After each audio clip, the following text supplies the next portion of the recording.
Schedule week, baby. Don't let anyone minimize it. The best case, worst case scenarios, and what I guarantee you, DeMeco Ryans and CJ Stroud do not want to hear this Wednesday. Plus, a really big announcement. Let's go inside the locker room.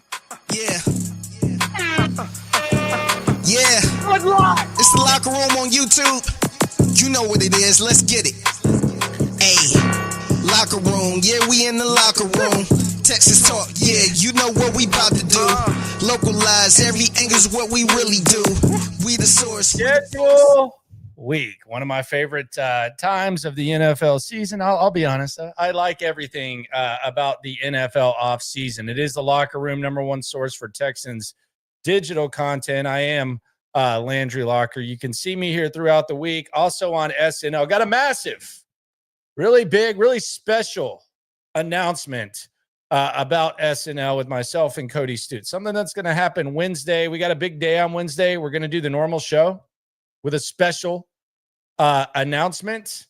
And then we are going to we're going to do a live stream for you when the schedule is released, which a lot of people try to minimize the schedule week. They say stuff like, well, you already know who you're going to play. Who cares? What does it matter? Who cares about the schedule and what's going on with the schedule?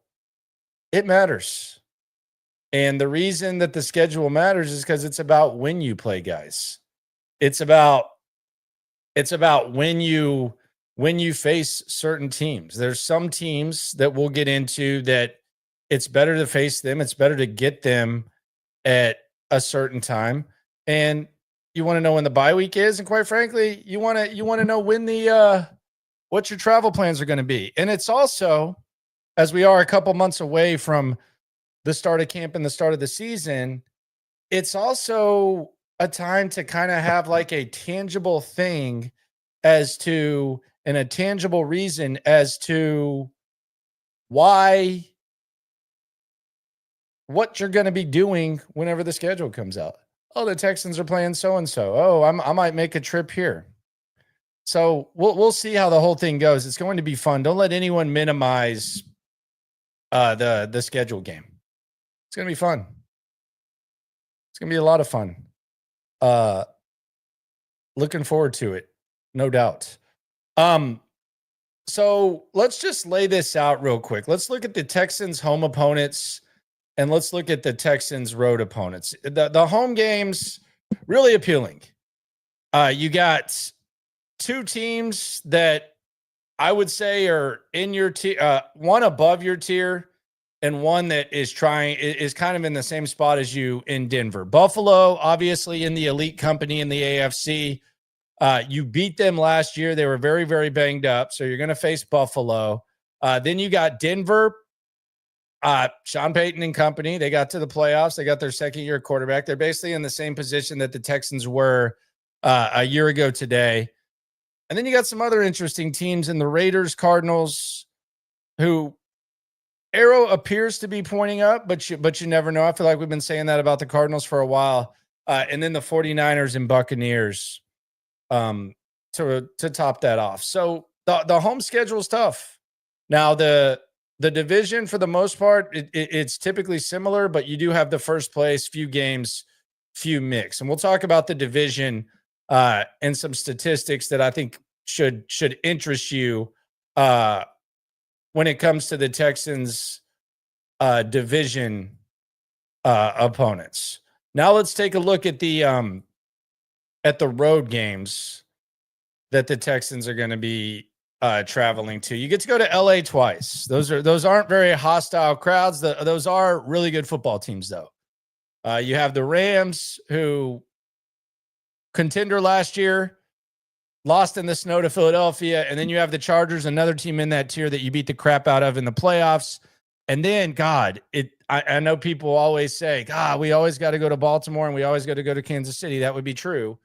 Although Baltimore did tap the brakes off them last year on Christmas. But you're going back to Kansas City once again. So you got two of the elite teams in the AFC are going on the road. And then you got three teams. Seattle, kind of a reset, although I would hope that they think they upgraded at quarterback. You're actually going to face their old quarterback in Geno Smith with the Raiders. And then you're going to get another look at Sam Darnold, who had a good game against the Texans. And then you're going to get the 2 LA teams.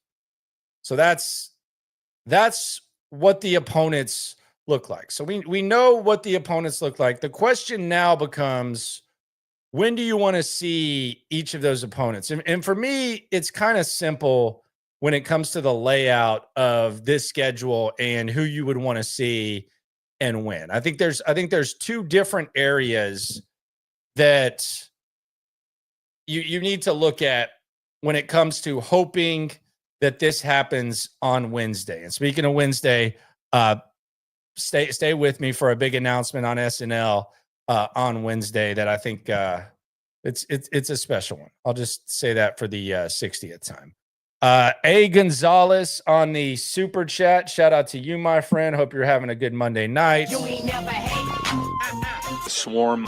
Would you go to LA for a road game? I mean, if you want to go to LA, go ahead. I would, me personally, at this point in my life, I've been to LA. I like the Rose Bowl. I don't think there's a better venue in the world than the Rose Bowl to watch a game. I've been to the Coliseum. As far as an NFL game in LA, it really doesn't do much for me. There's not much nostalgia. There's not much history between the Texans and them. But if you just want to go to California and peep the scene, have at it. If you haven't gone to Indianapolis, I would recommend like a trip to Indy. It's cheaper. It's a walkable city. They have everything there. And if you're a Texans fan, you feel some type of way about Indianapolis. Nashville, I've also heard, is a great city.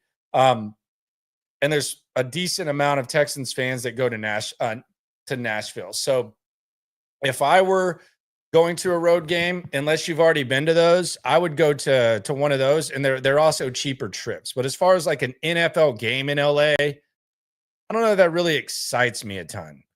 So I would probably pass on that. But hey, different strokes for different folks. Some people like to go to LA. It used to be appealing because it was known for the high-grade marijuana called Kush on the streets. Now that's pretty much everywhere, if we're being honest. So I would recommend Indianapolis in Tennessee if you haven't gone. So I would not go to LA. Speaking of LA, as we count down schedule week, happy schedule week to everyone. There's a couple of things about this schedule that I think the Texans should be looking for. And I think it's LA teams late, cold weather teams early. So you look at the cold weather teams like the Baltimores and the Kansas Cities. You want to play those teams late or early because you avoid the cold weather. And let's be honest, like the Texans don't like cold weather. They talked about home field advantage. We saw some of these players look kind of miserable in the cold weather. I don't even think Kyamie Fairbairn can kick in cold weather at this point. But if you can get those teams early, then I think that is ideal. Face Kansas City early, face Baltimore early. Now, some people will say, well, they'll be more banged up late. Well, so will you. That's inevitable in the NFL. And the thing that I think is most interesting and sometimes the most amusing when we talk about getting teams at the right time, it doesn't mean that you're going to pick the Texans to beat that team. Like, I think this gets kind of misconstrued sometimes. I talked about Baltimore last year, and my whole point with Baltimore was you want to get them early. In this situation, you want to get Baltimore early. You ended up getting beat. It was DeMeco Ryan's first game, CJ Stroud's first game, and you played them early and you lost, and then you ended up playing them the last game of the season and you lost as well. It's not about when you would beat them. I used this example earlier today on SNL. If you told me I had to play, and we already know you have to play Baltimore. Obviously, if the opponents weren't decided, you wouldn't say, yeah, let me get the Ravens, but you're already going to play the Ravens. So early or late, when do you want to play them? I would always want to play these teams early, especially on the road, because the weather and because there's never really a right time to play them. And as you're banged up, you don't want to face Baltimore or Kansas City. It's just not the ideal scenario. So if you told me I was going to have to play Rafael Nadal in tennis He's the best clay player of all time. This is probably the only tennis analogy I'll ever use in my entire life here, but I think it makes the most sense because we're talking about playing surface. He's the best clay player of all time.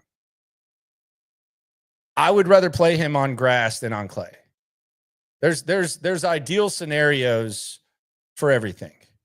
If you told me that I was going to fight Mike Tyson, I would probably rather fight Mike Tyson after he popped a bunch of those shrooms that he pops now. Ideally, that would be my ideal scenario. There, I'd still get my ass whooped by Mike Tyson even at this age, and I'd still lose to Rafael Nadal. But it's better to play the cold weather teams early, Kansas City and Baltimore. And if a gun's to your head, there's not a good chance that you're going to pick the Texans to win either one of those games, no matter what the scenario is. So the right time is based on the fact you're going to face those teams anyways. And there's probably not a right time, as we saw 2 years ago when you lost the first game of the season to Baltimore and you lost the last game of the season to Baltimore. Now, if you have a different opinion on it, that's awesome. Like if you think it's better to play them late, or that's fine. I personally would say early because of the weather and all of that. Now, the LA teams, you want to play them late. First of all, their home field advantages suck. You don't know what type of squads they're going to be. They can be hit or miss. I mean, these LA teams could go either way. And LA weather in December, beautiful. Late November, beautiful. So you're not having to bundle up and go to Kansas City and Baltimore. So if you're facing Kansas City and Baltimore and you're doing it early in the season, that's much better than doing it late. And in LA, hell, September is basically the same as December when it comes to the weather. It's going to be great. So you want the LA teams late and you want the cold weather teams early. That would be what I would think. Now, here is the interesting thing about the Texans. And I don't think this is just a Texans thing. So some of the best teams and best dynasties in NFL history, they've benefited from having suspect divisions that have allowed them to be able to flip the switch after kind of coasting through the division, maybe stumbling midseason, but getting into the playoffs and being able to figure some stuff out. The Patriots are the best example I can use.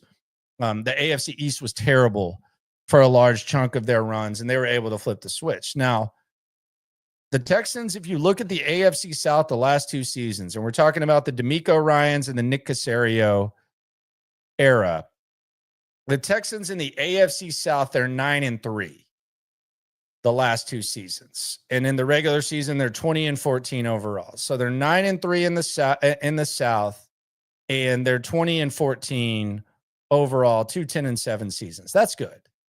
Now, outside of the division, they're 11-11, and they're basically a 500 team. So 9-3 and 500. And if you take care of business in your division, you put yourself in a position to where you can play under 500 football. And a lot of the time, especially in this division, you're going to get into the playoffs. Now, the question is, do you think that the division has gotten worse? Do you think that's going to be more difficult? I think the Jags are going to be a better football team. Now, this is putting aside the fact that the Texans could be a better football team too. I think the Jags are going to be a better football team. I would think. I don't think the Jags are going to be the fifth worst team in the NFL this year. I don't think that. Now, they are the Jags, and you never really know, but I don't think that. The Titans, maybe they're better. Who knows? You did split with them last year. And then the Colts, I think they're going to be better. How much better? Who knows? But you've gone 9-3 in the AFC South, and that's been a big part of why the Texans have been able to really have success in the DeMeco Ryans era. The division has helped. Now, I'm sure that they don't want that to be the case. I've heard Will Anderson say, we got to take care of all bad teams. Said we can't lose to the Titans. Said we can't lose to the Jets. But that's been a big part of their success. Whether you want to believe it or not, it's just kind of been a big part of their success. So, you look at 9 of your 20 wins, and it's 500 if you want to count playoffs too. It's 13-13, but 9 of your 20 wins have been in the division. What does that mean? Maybe nothing. Maybe they continue to dominate, but I just don't see this being like as bad of a division. On the super chat, Swarm. HDAV, evening Landry and friends, evening to Austin Jack, my guy. Watch the film. I agree. Indy is nice, really calm and safe for the family. Went last year at the start of the season, optimistic about this new Nick Caley offense.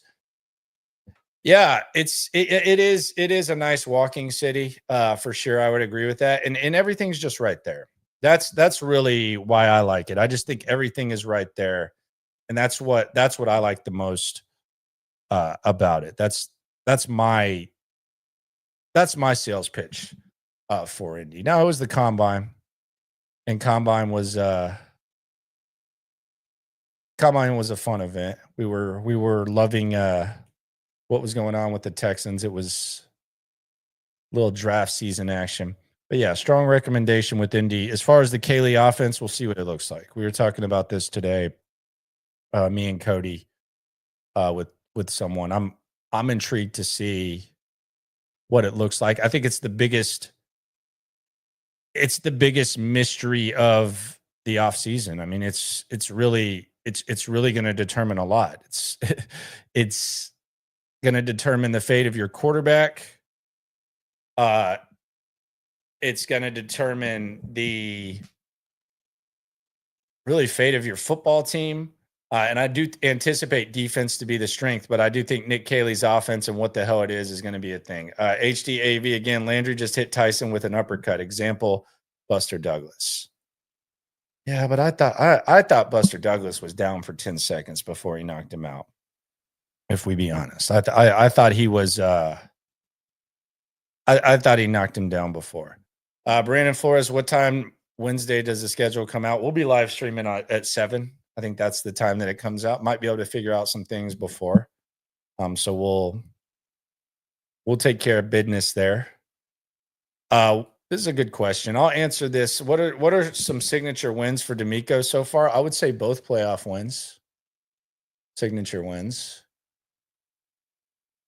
For sure. I would say both playoff wins.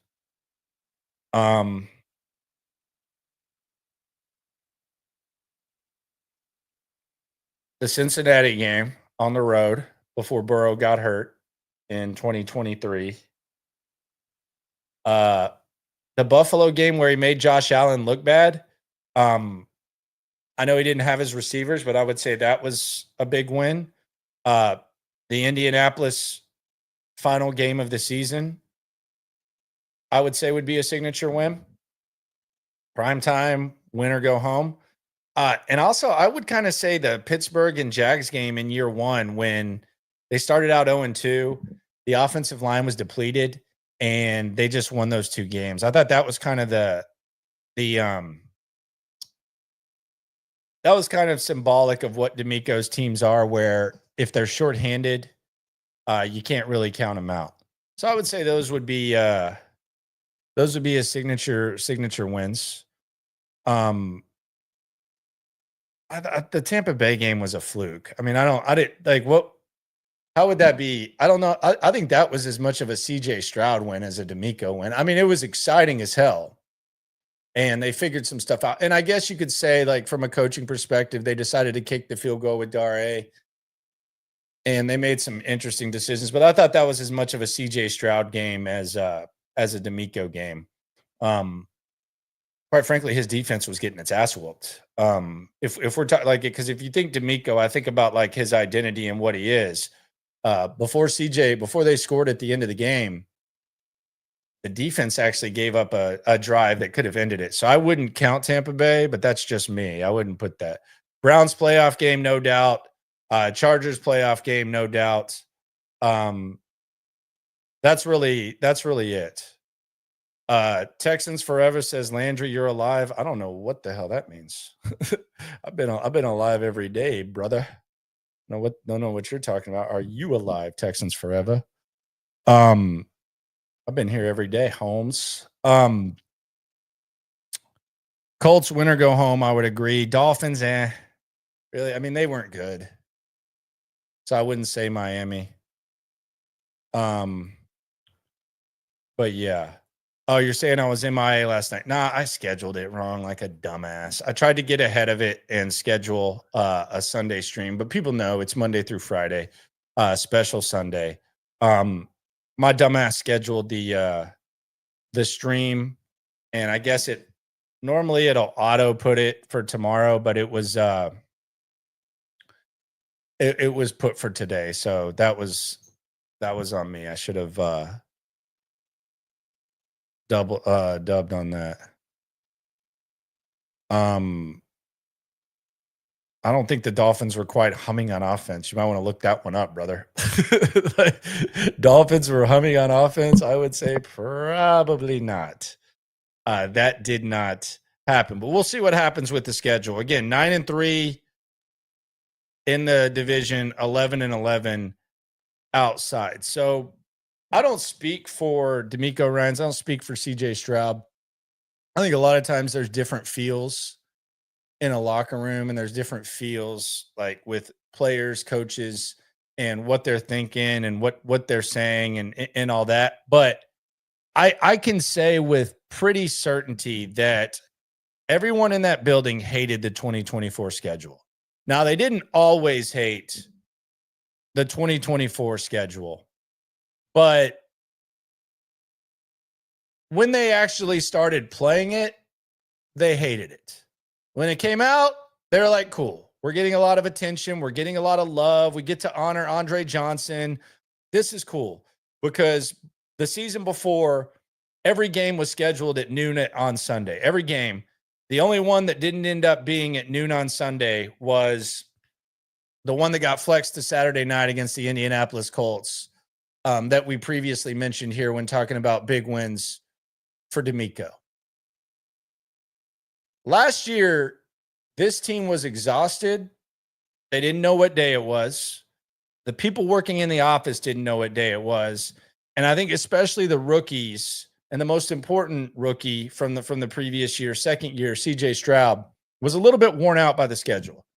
Now, CJ's offseason schedule was probably a little bit more busy, but when you factor in having to travel for the Hall of Fame game and then playing 5 primetime games, different times, all that, I think everyone in that building hated the 2024 schedule, which is why I would bet that everyone in that building is hoping this schedule is closer to 2023 than it was 2024. Now, I anticipate there's going to be some primetime games. There's not going to be 5, I would not think. I don't think the Texans are in as high of demand as they were last year. Now, they might be as good of a football team, but as far as like moving the needle, I don't think they're in as high of demand. And I think there's some teams that had zero interest last year where the interest has increased. So if I had to guess, I would say 3 primetime games. They don't care about primetime games anymore. If they did last year, they don't care about primetime games anymore. They have zero interest. They don't want to play on Christmas. They don't want to play on Thanksgiving. They damn sure don't want to play on Thursday night. And Sunday at noon is enough for them. They've moved past this lack of respect type of thing. They've moved past it. They did not enjoy what was going on. And I was there. You could see it. You could see it with CJ. He was exhausted. So I don't know what's going to happen, but if they could pick it to be closer to 2024 or 2023, they would say 2023. Zero doubt about it, 100%. And I don't really, I'm not, there's a lot of H-Town versus everyone and all that type of stuff. I don't think the Texans really get disrespected. I think they're a respected football team. Now, are executives pounding the table saying, man, we got to get them on primetime? Probably not. But I don't think that the Texans are disrespected. I think they're appropriately respected with what they are. Their opportunity to earn respect is going to be on a Saturday or Sunday in the playoffs. Period, point blank, end of story. There's not anything that's going to happen in primetime that's going to just increase the respect. It's going to be a large body of work over the course of the season, or it's going to be in the playoffs. So I don't think they really care about primetime games. Now, I also get kind of amused whenever these schedules come out And there's talk about, this stretch. Oh, this 10-day stretch. There's a 10-day stretch where they're playing this many games in 10 days. And 9 times out of 10, your opponent's doing the same damn thing. Last year, it was the December stretch that everyone was talking about. And it was actually a break for the Texans. Now, it was only a break because you knew what opponents you were going to face, which is what we previously talked about. But there was talk of, oh, you got to play, these teams in 10 days. Okay, well, the Chiefs had less rest than you when you faced them because you were coming off of your bye week. You faced Miami when you had the late bye, so you were fresh. And Baltimore was playing as many games as you were in as many days, and they were having to travel to play you. So you can make a case it was actually a break. I always get a kick out of this many games and this many days, and it's always the same thing every year. So we'll see how the schedule lays out. I think it is going to be a little bit more favorable. It's not going to be all noon games, but I don't think it's going to be 5 primetime games. So we'll see what the Texans, how that goes and what handles. But it's very obvious that the Texans, want more routine than they had last year because it was damn near impossible. I cover the squad. I go even just driving up to NRG and asking questions and stuff. I honestly forgot what day it was on certain days. And the people in the office did as well. And CJ had never seen anything like it. I'm not saying that's why he struggled, but it didn't help. It's not fun to have to play Thursday. There's such a routine that comes with being an NFL player. And if you can keep that routine the exact same without having to adjust, huge advantage.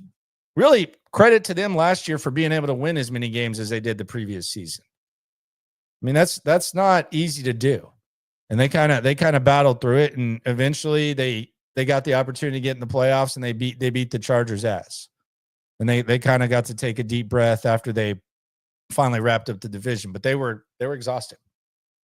They're exhausted. Probably going to be better off for it, for sure. So a couple of the big storylines before we get to this big announcement here on a Monday schedule week. The big storylines that we're going to be looking at is obviously you got a new quarterback in the division. He was the number 1 overall pick. I know he doesn't get talked about as much, but he was the number 1 overall pick. It'll be interesting to see what Cam Ward looks like against the Texans. I don't think there's very much fear when it comes to Cam Ward. I don't really think that there should be. And a lot of that has to do with the organization. A lot of it has to do with, I mean, let's be honest, this guy's not a top 5 pick in the previous draft. It's not. He's not a top 5 quarterback, excuse me. He's damn sure not a top 5 pick. He's not a top 5 quarterback in the previous draft. This was as much about the position and the situation as it was finding a franchise quarterback for the Titans. But it will be interesting to see what he looks like. Obviously, the Travis Hunter angle is going to be one of the big storylines as well. How early does that happen? If you face either one of those guys on their debut, that's going to be the A topic for the national broadcast. So we'll see what that looks like. The Baltimore thing kind of speaks for itself. You've never beaten the Baltimore Ravens. DeMeco Ryans has never beaten them. You're 0-3 against the Baltimore Ravens. Never even come close to beating them. So what will that look like? Sean Payton versus DeMeco Ryans, 2 teams in the same category, tier, whatever you want to call it. You have that. Shanahan versus DeMeco coming to town, where Shanahan started his career with Gary Kubiak, and the relationship between DeMeco when he was a player and Kyle Shanahan. We're going to see that team photo. Get ready for that team photo. They're going to be sitting up there. Shanahan's going to have like the buzz cut. DeMeco's going to be jacked up the front with the C on his jersey. We're going to hear about that. So get ready for that storyline. The Harbaugh DeMeco, really not a ton. Mentor offensive showdown. Sean McVay versus Nick Caley in LA with the Rams. That's going to be a big storyline. Don't know what Nick Caley, how he will be looked at. But let's say Nick Caley gets off to a hot start. Let's say Nick Caley is the hot young head coach that everyone's talking about. Nick Caley versus Sean McVay. How about like week 8? Let's say week 8, the Texans are like 5-2, 6-1. CJ Stroud's in the MVP discussion. Nick Caley versus Sean McVay. Is it just a bullet point? I'm going with the highest possible hype. Mahomes, CJ, Chiefs, all that. We're very aware of that. Ended the season. That storyline speaks for itself. Colts, they don't move the needle, so I don't know that there's any like big storylines with Indianapolis. Obviously, there's the rivalry with the Texans Colts that we're familiar with, but as far as like big played up storylines, I don't know that too many national folks will care. Buffalo, last year, Josh Allen, what DeMeco Ryans did against him. There's going to be that graphic up when they have that. Tampa Bay, don't think there's really a lot of juice there. Arizona, a lot of us thought Jonathan Gannon was going to be the coach. Not really like a massive storyline there. Same with Seattle, Raiders, nothing big. So it'll be interesting to see what the storylines are, but those are the big storylines, and we'll get a better grasp of them once the schedule comes out. For sure. The Chiefs definitely did get a lot of calls last year. I'm not going to deny that. It was pretty pathetic. Honestly, it was a low point.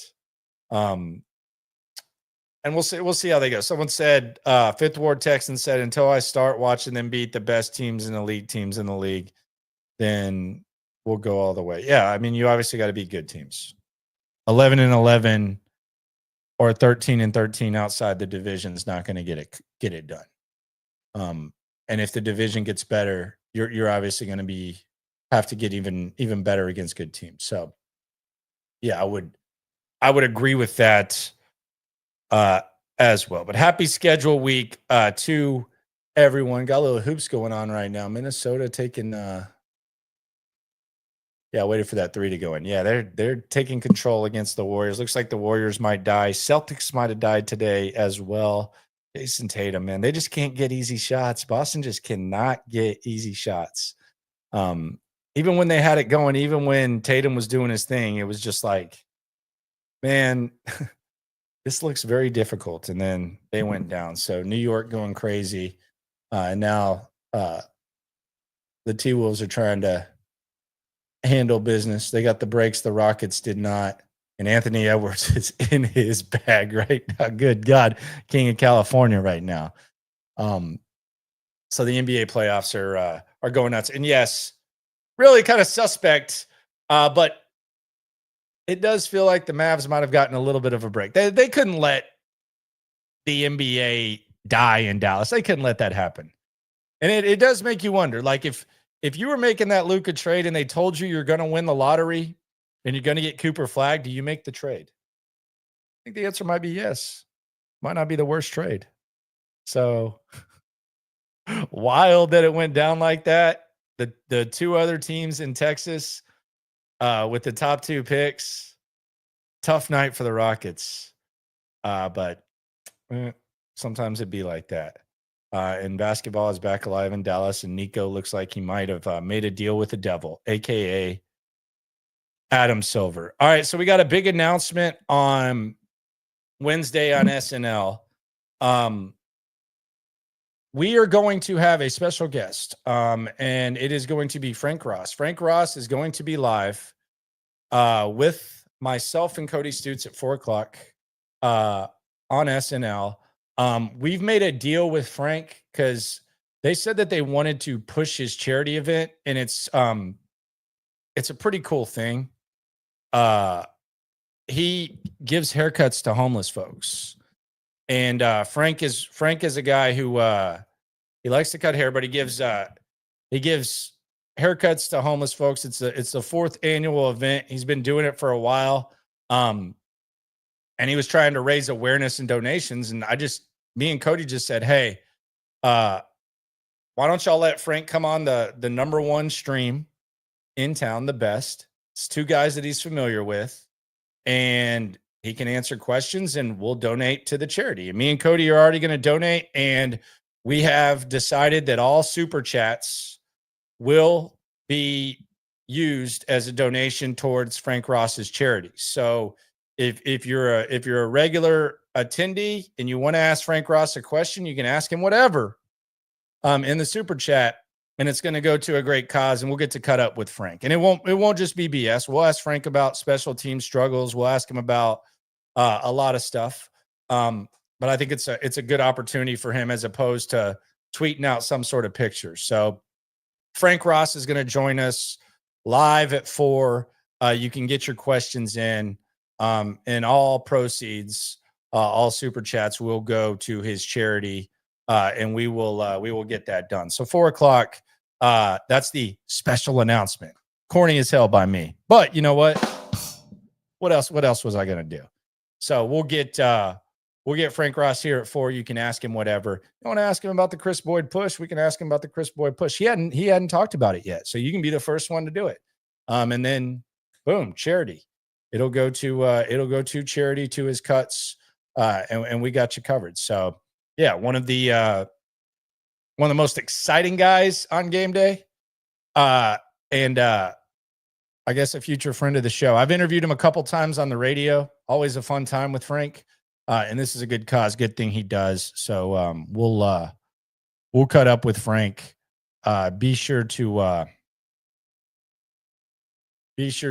come through and peep the scene on that, whether you want to donate or not. I think it'll be cool to get to talk to Frank.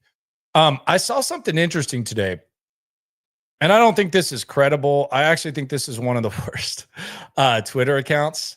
And there's probably, like, I used to work with someone who was like, his whole show prep was basically like 20 minutes before it's John Lopez.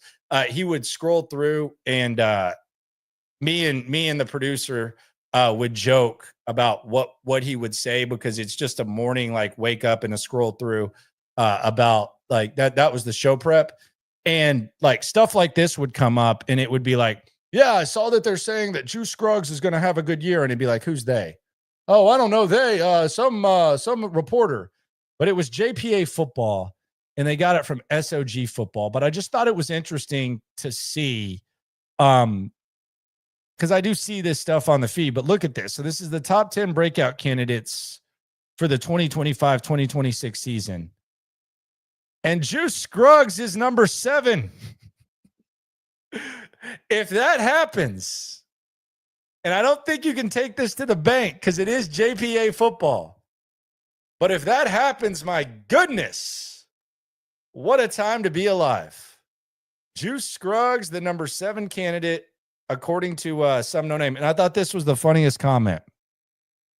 Someone said, I haven't heard of any of these bums. Someone said Ray Davis, LOL. Look at this. This is from the Only Ocho. Juice Scruggs got to be a Key and Peele name.